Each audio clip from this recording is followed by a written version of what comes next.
L'agression militaire de la Chine dans l'Indo-Pacifique a atteint des niveaux qui devraient inquiéter toute personne attentive à la sécurité mondiale. Rien qu'en 2024, les forces chinoises ont effectué plus de 3600 vols dans la zone d'identification de défense aérienne de Taïwan. Cela représente en moyenne plus de 10 violations par jour chaque jour, et d'après les chiffres du début de 2025, la situation ne fait qu'empirer. Selon certains décomptes, la Chine a dépassé 12 violations quotidiennes de la zone d'identification de défense aérienne en janvier et février 2025. Mais il ne s'agit pas seulement de chiffres. Les tactiques de zone grise de la Chine se sont intensifiées. Plusieurs câbles sous-marins reliant Taïwan au monde ayant été mystérieusement sectionnés. Depuis 2023, les gardes-côtes chinois opèrent régulièrement dans les eaux territoriales de Taïwan, menant ce que Pékin qualifie d'opération d'application de la loi. Le message de Pékin est que le temps de Taïwan est compté, et c'est pourquoi Taïwan prépare quelque chose de grand, une réinvention pratique de son armée, et une stratégie claire pour tenir bon en cas d'invasion. À hauteur d'environ 40 milliards. Alors parlons de ce que ces 40 milliards permettent réellement d'acheter. En novembre 2025, le président taïwanais Lai Ching-te a annoncé que Taïwan atteindrait un haut niveau de préparation au combat d'ici 2027 avec un 40 milliards non confirmé et un engagement à porter les dépenses de défense à 5% du produit intérieur brut d'ici 2030, plus du double du niveau actuel. Il ne suffit pas de dépenser de l'argent. Cette transformation suit la stratégie du porc-épic, rendant Taïwan si difficile à prendre que la Chine n'osera pas tenter l'attaque. Ce budget de défense supplémentaire serait dépensé sur 8 ans, de 2026 à 2033, en se concentrant sur 3 domaines essentiels: les missiles, les drones et les systèmes d'intelligence artificielle. Le véritable changement réside dans la manière dont Taïwan compte intégrer ses capacités grâce à une coopération renforcée avec les États-Unis et un nouveau système de défense aérienne révolutionnaire. Un élément clé de la nouvelle stratégie taïwanaise est le T-DOM, un réseau de défense aérienne multicouche. Cela ressemble à quelque chose tout droit sorti de la science-fiction, mais c'est bel et bien réel. Présenté lors du discours de la fête nationale en octobre 2025, le système intègre des capteurs avancés, une prise de décision assistée par intelligence artificielle et l'interception pour détecter et neutraliser rapidement les menaces. Pourquoi la rapidité est-elle si cruciale ? Selon Su Zhu-Yun, directeur de la stratégie de défense et des ressources à l'Institut de recherche sur la défense nationale et la sécurité de Taïwan, la réponse est tout simplement le manque de temps. Taïwan doit réagir à une attaque de première frappe. Étant donné la distance minuscule entre la Chine continentale et l'île, le détroit de Taïwan ne faisant que 80 miles de large, les missiles balistiques traditionnels lancés depuis la Chine continentale ne laisseraient même pas 10 minutes de temps d'alerte à Taïwan. C'est presque un temps insuffisant pour réagir, lancer les chasseurs, alerter les civils et activer les défenses. Mais la Chine a changé. Les nouveaux missiles lancés depuis des navires de guerre chinois peuvent atteindre Taïwan en seulement 3 minutes. C'est à peine assez pour déclencher une alarme, encore moins pour organiser une défense. La marine chinoise, désormais la plus grande au monde avec plus de 750 navires de guerre, privilégie aussi des bâtiments modernes et polyvalents comme destroyers, croiseurs, porte-avions et navires d'assaut amphibies. Conçue spécifiquement pour ce scénario, la marine de l'armée populaire de libération exploite également 3 porte-avions opérationnels, un 4e étant en construction. Le T-DOM répond à ce problème en créant un réseau intégré capable de suivre, de hiérarchiser et d'engager plusieurs menaces simultanément grâce à l'intelligence artificielle. En théorie, la combinaison de capteurs détectant les menaces, de l'intelligence artificielle traitant les données plus rapidement que n'importe quel humain, et des systèmes d'armes engageant automatiquement les cibles en quelques secondes ferait de cela un investissement intéressant. De plus, renforcer le T-DOM améliore non seulement les capacités d'interception de Taïwan, mais augmente aussi le risque pour l'armée populaire de libération, rendant Pékin moins enclin à lancer une aventure militaire dès le départ.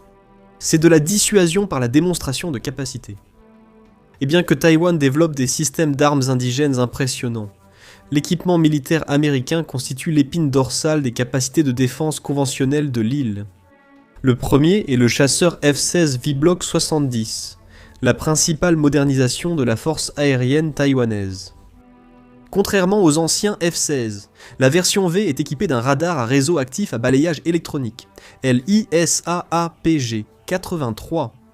Ce radar peut suivre plusieurs cibles simultanément, tout en restant extrêmement difficile à détecter lui-même. Taïwan va recevoir 66 tout nouveaux F-16 Saint, dont les livraisons devraient être terminées d'ici 2026. De plus, 141 anciens modèles F-16AB sont en cours de modernisation au standard V, créant ainsi une force de chasseurs défensifs redoutable de 207 appareils. Plus important encore, le radar APG-83 offre des capacités proches de celles des chasseurs de 5e génération, mais à des prix de 4e génération. Le F-16 demande bien moins de formation qu'une plateforme plus moderne. Avec l'espace aérien limité de Taïwan, ces F-16 Saint peuvent lancer des attaques éclairs à l'aide de missiles longue portée avant de se replier vers des abris renforcés. Ces chasseurs formeront sans doute l'essentiel de l'offensive taïwanaise, les hélicoptères restant en défense. L'attaque hélicoptère, 64E. Apache fournit ici un appui aérien rapproché avec missiles Hellfire et canons à chaîne. Le radar Longbow de la variante E détecte et classe des cibles au-delà de la portée visuelle, ce qui est précieux dans le climat souvent nuageux de Taïwan. Ces hélicoptères sont un ajout crucial car la force aérienne taïwanaise, bien qu'en cours de modernisation, ne peut pas vraiment rivaliser avec l'avantage numérique de la Chine. Les hélicoptères d'attaque peuvent se cacher dans les vallées et les zones urbaines, puis surgir pour engager des cibles avant de disparaître à nouveau. Pour empêcher la Chine de frapper Taïwan à distance, l'île s'appuie sur 9 batteries de missiles Patriot, placées pour protéger les centres de population et installations militaires. La variante Patriot Advanced Capability 3 privilégie la technologie d'impact direct, frappant les missiles entrants plutôt qu'en explosant à proximité. Cette approche d'interception cinétique est particulièrement efficace contre les ogives de missiles balistiques, qui pourraient autrement survivre à des explosions de proximité. L'ensemble du projet Patriot Advanced Capability 3 est évalué à près de 10 milliards et devrait être achevé d'ici 2027 avec des centaines de missiles compatibles. Patriot Advanced Capability, 3 livrés chaque année par les États-Unis. Le système Patriot sera probablement soutenu par le système national taïwanais de missiles solaires avancés, ou Norwegian Advanced Surface-to-Air Missile System, qui combine une technologie radar avancée et des missiles de haute précision pour engager des cibles allant des avions aux missiles de croisière. Il a aussi prouvé son efficacité contre de plus petites cibles comme les drones, qui joueront sûrement un rôle clé dans tout conflit futur. La capacité du système à intégrer différents types de radars et de plateformes de lancement le rend particulièrement bien adapté aux environnements de défense qui doivent s'adapter rapidement. En raison de la superficie relativement petite de Taïwan, qui n'est que de 13 976 miles², il ne faut que quelques batteries NASAMS pour créer des bulles de protection autour des plus grands centres de population. Les États-Unis ont approuvé la vente de 3 batteries à Taïwan en octobre 2024, la première batterie devant arriver en 2025. Le High Mobility Artillery Rocket System, système de roquettes d'artillerie à haute mobilité, offre une frappe précise et en profondeur. Grâce à sa mobilité tir et oubli, chaque lanceur sur camion peut tirer 6 roquettes, guidées à plus de 80 km, puis se repositionner rapidement avant l'arrivée des tirs de contre-batterie chinois, lorsqu'il est équipé de missiles balistiques tactiques ATACMS.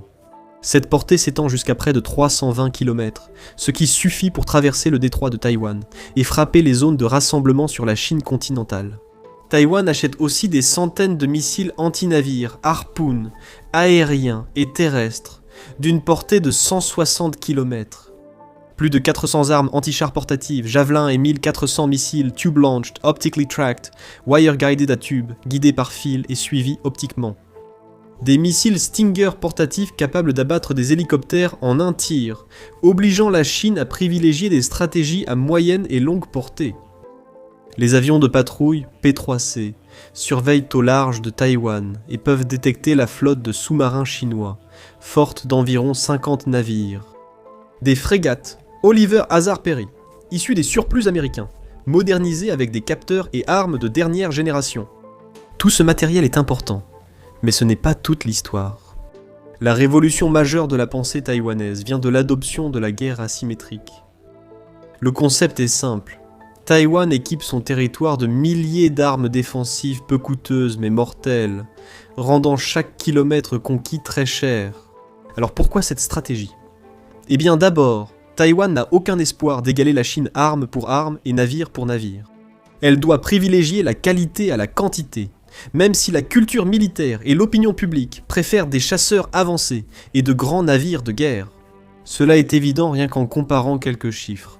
L'armée populaire de libération de la Chine compte plus de 2 millions de soldats actifs contre 170 000 pour Taïwan. La marine de l'armée populaire de libération compte 750 navires, tandis que Taïwan en a moins de 100 et aucun porte-avions. La Chine aligne plus de 3300 avions de combat, tandis que Taïwan en possède environ 760. Dans tout conflit symétrique, Taïwan subirait une défaite rapide. Alors Taïwan s'est tourné vers les leçons tirées de l'Ukraine et des conflits au Moyen-Orient.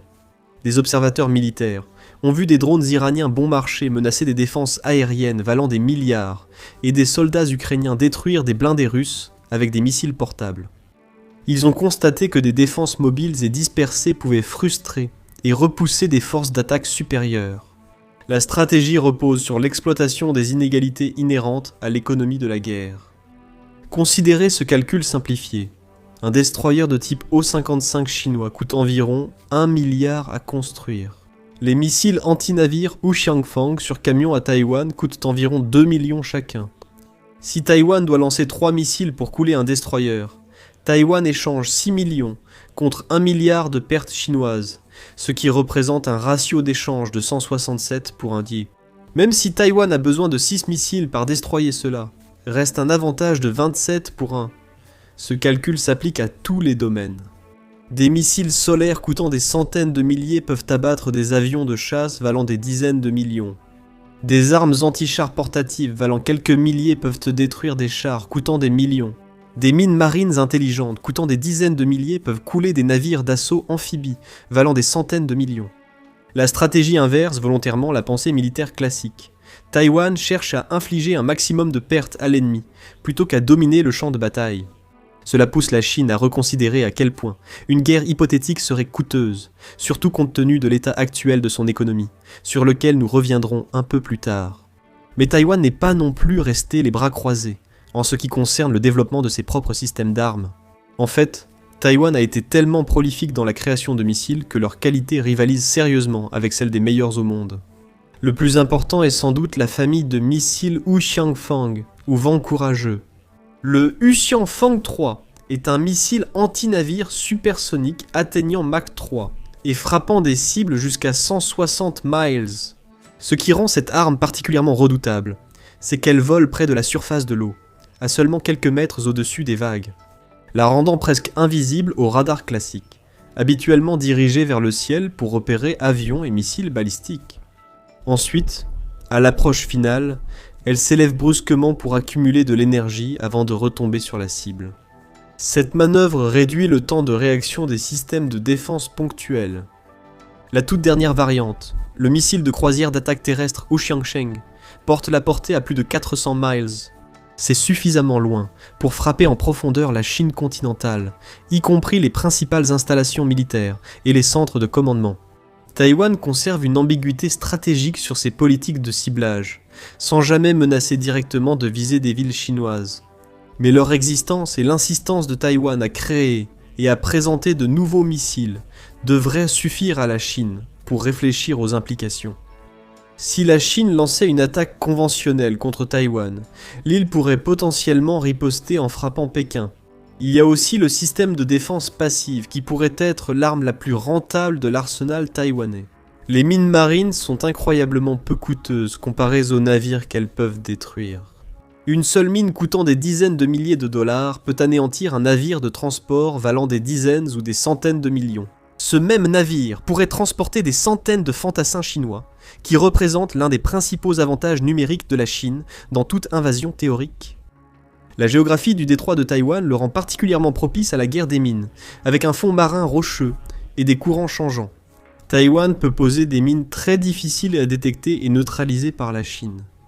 Pendant le déminage chinois, les défenses taïwanaises pourraient bombarder les navires avec des missiles et de l'artillerie. Cependant, les mines présentent un inconvénient majeur. Elles ne peuvent pas faire la différence entre les navires amis et ennemis. Taïwan ne peut poser des mines marines que si une invasion chinoise est imminente. Sinon, les champs de mines empêcheraient les navires marchands d'atteindre les ports taïwanais, qui représentent une grande partie de l'économie du pays. L'alternative est de poser des mines en laissant des passages libres pour le commerce. Cela poserait tout autant de problèmes, puisque les navires chinois utilisant les ports taïwanais pourraient transmettre l'emplacement des passages sûrs à l'armée populaire de libération. Taïwan ne dispose actuellement que de 4 poseurs de mines, et en attend 10 autres au cours des prochaines années, probablement après la date présumée de l'invasion chinoise, en 2027. Le pays doit défendre au moins 5 ports principaux, et plusieurs ports secondaires avec des poseurs de mines. Des navires de guerre, et peut-être même des navires civils réquisitionnés, poseraient des mines alors qu'ils seraient directement menacés par les capacités de frappe à longue portée de la Chine et par l'avancée de la marine. C'est pourquoi les missiles longue portée de Taïwan sont si essentiels. Ils offrent suffisamment de dissuasion pour empêcher une attaque dès le départ, ou au moins la retarder. Assez longtemps pour que Taïwan renforce ses défenses et attende une aide internationale, probablement menée par les États-Unis, le Japon, l'Australie et peut-être l'Inde. Et s'il y a une leçon que Taïwan a retenue de la guerre en Ukraine, c'est l'importance cruciale des drones dans la guerre moderne. En 2023, Taïwan a lancé l'équipe nationale de drones, qui comprend des drones dans 5 catégories différentes, allant des mini-drones de moins de 5 livres aux grands avions de reconnaissance. Avec des portées de plus de 100 miles, la production visait environ 15 000 petits drones par mois d'ici 2028. Le pays a également annoncé qu'il travaillerait à l'acquisition de 50 000 drones étrangers, entre 2025 et 2027. Mais cet objectif initial est inférieur à la production actuelle de l'Ukraine, qui est estimée à environ 200 000 drones par mois. L'armée chinoise est supérieure en nombre et en technologie aux forces russes en Ukraine. Ce constat signifie que Taïwan doit compter sur un mélange diversifié de capacités, plutôt que sur un seul système d'armes. Cela ramène au principe fondamental de la stratégie du porc-épic. Alors, pourquoi toute cette urgence ? Pourquoi Taïwan s'empresse-t-il d'atteindre la préparation au combat d'ici 2027 ? La réponse se trouve dans une série d'évaluations des renseignements et de déclarations publiques qui dressent un tableau de plus en plus alarmant. En 2021, l'amiral Phil Davidson, alors commandant de l'Indo-PACOM, a d'abord exprimé ses inquiétudes lors d'une audition au Congrès, avertissant que la Chine pourrait tenter de prendre Taïwan d'ici 2027. La communauté du renseignement appelle cela la fenêtre Davidson. William Burns, directeur de la CIA, a précisé que Xi Jinping a ordonné à l'armée populaire de libération d'être prête à envahir Taïwan d'ici 2027. Burns a souligné: cela ne signifie pas que Xi a décidé d'envahir en 2027, mais plutôt que 2027 représente la date limite pour que l'armée populaire de libération développe la capacité de mener avec succès une telle opération. L'année 2027 revêt une importance symbolique énorme pour la Chine. Elle marque le 100e anniversaire de la fondation de l'armée populaire de libération. Ce serait donc une étape naturelle pour Xi, afin de démontrer la transformation de l'armée populaire de libération en ce que la Chine appelle une armée moderne.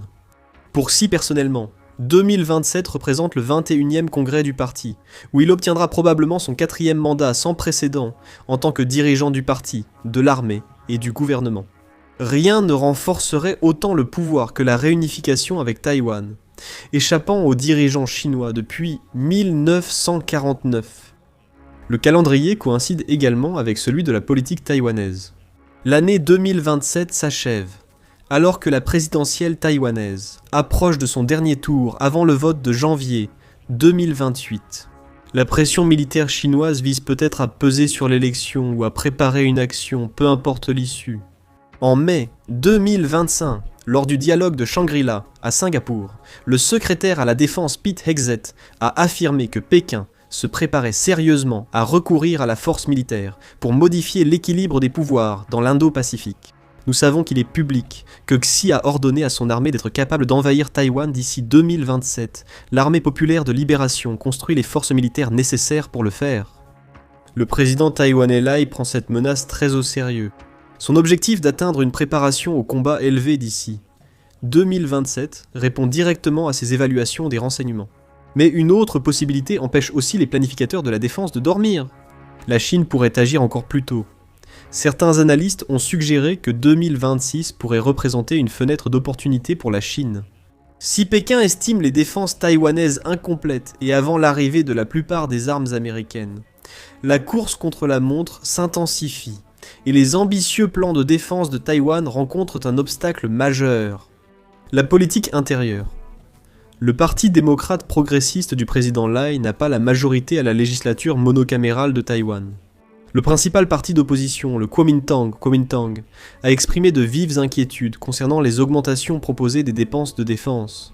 Le président du Kuomintang, Zhong Liuan, a averti qu'une forte hausse des dépenses militaires risquait de fragiliser les finances de Taïwan et d'entraîner une course aux armements sans fin avec la Chine. Le Kuomintang a historiquement privilégié l'engagement avec Pékin et soutient l'acceptation du consensus de 1992. Ce cadre permet aux deux parties d'affirmer l'existence d'une seule Chine, tout en l'interprétant différemment. Le professeur Ding Shufan de l'Université nationale Chengchi estime que Lai a fait un geste politique en annonçant publiquement le budget de la défense avant la soumission formelle au Parlement.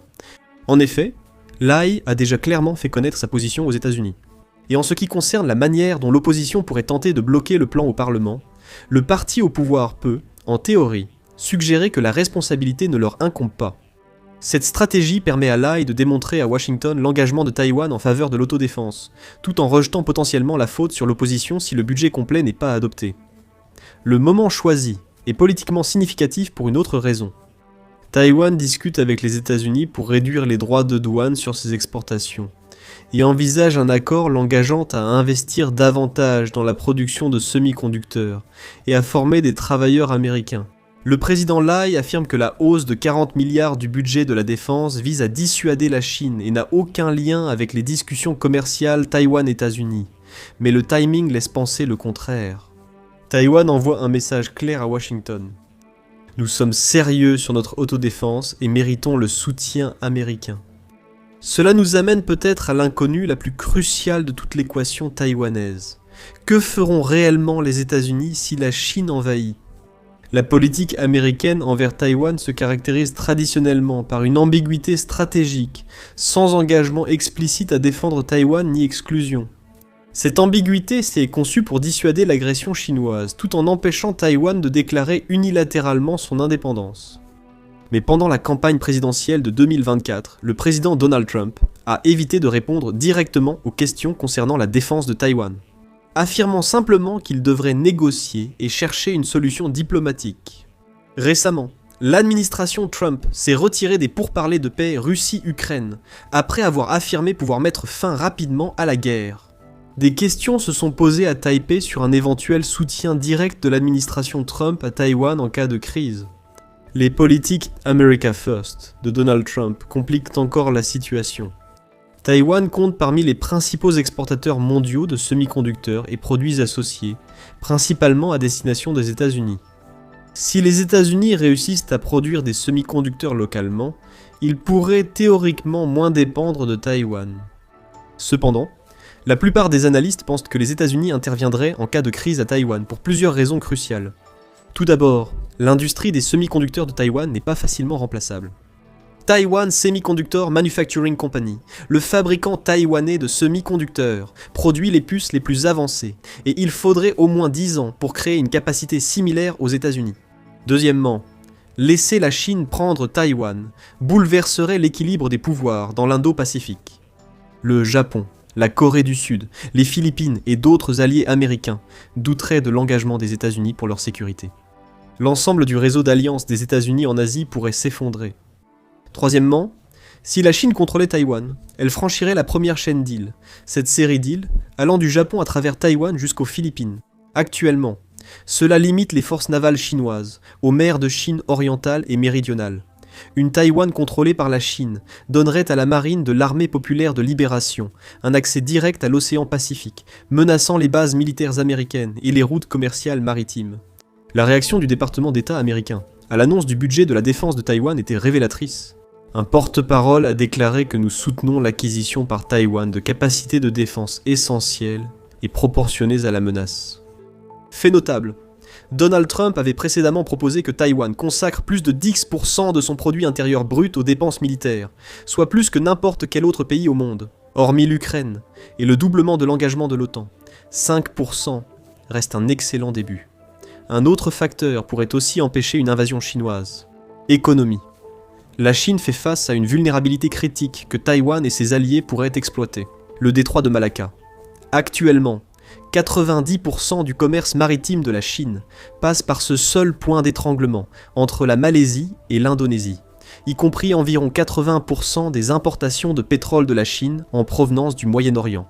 Si la Chine envahit Taïwan, les États-Unis et leurs alliés pourraient bloquer le détroit de Malacca, interrompant en quelques heures 37% du commerce chinois, de son produit intérieur brut disparaîtrait pratiquement du jour au lendemain. La Chine serait alors contrainte de dépendre presque entièrement des routes terrestres depuis la Russie pour le pétrole, le gaz et d'autres ressources essentielles. Mais la Russie représente déjà 20% des importations de pétrole de la Chine. Augmenter cette part pour répondre à tous les besoins énergétiques de la Chine nécessiterait une expansion massive des infrastructures de pipeline qui n'existent pas actuellement. Alors, rassemblons tout cela. La stratégie du porc-épic de Taïwan peut-elle réellement dissuader ou vaincre une invasion chinoise ? La réponse est peut-être. La transformation de Taïwan, passant d'une défense symétrique à l'adoption de la guerre asymétrique, est stratégiquement judicieuse. Les échanges économiques bénéficient surtout aux défenseurs. Les défenses mobiles et distribuées sont extrêmement difficiles à surmonter, même pour les armées les plus puissantes, comme la Russie l'a découvert en Ukraine. Mais Taïwan fait encore face à de nombreux défis. La production de drones de Taïwan, bien qu'en amélioration, reste très en deçà des exigences de la guerre moderne. Préparer Taïwan au combat d'ici. 2027 implique que tout retard d'approvisionnement, obstacle politique ou problème technique augmente le risque d'impréparation. L'opposition parlementaire pourrait aussi bloquer ou retarder des volets du budget de la défense, compromettant la stratégie. Mais surtout, la stratégie du porc-épic dépend du temps. Taïwan nécessite plusieurs semaines pour mobiliser ses réservistes, disperser ses forces, poser des mines et préparer ses défenses. Si la Chine obtient un effet de surprise stratégique, ou si les dirigeants taïwanais hésitent à mobiliser, la stratégie pourrait s'effondrer. Au final, la dissuasion consiste à semer le doute dans l'esprit de votre adversaire. Taïwan parie qu'en se hérissant de suffisamment de défense, elle pourra amener la Chine à y réfléchir à 2 fois. Les 2 prochaines années révéleront si ce pari est payant. Merci de nous avoir suivis. Pour rester informé sur la guerre et la géopolitique mondiale, abonnez-vous à The Military Show pour des vidéos quotidiennes.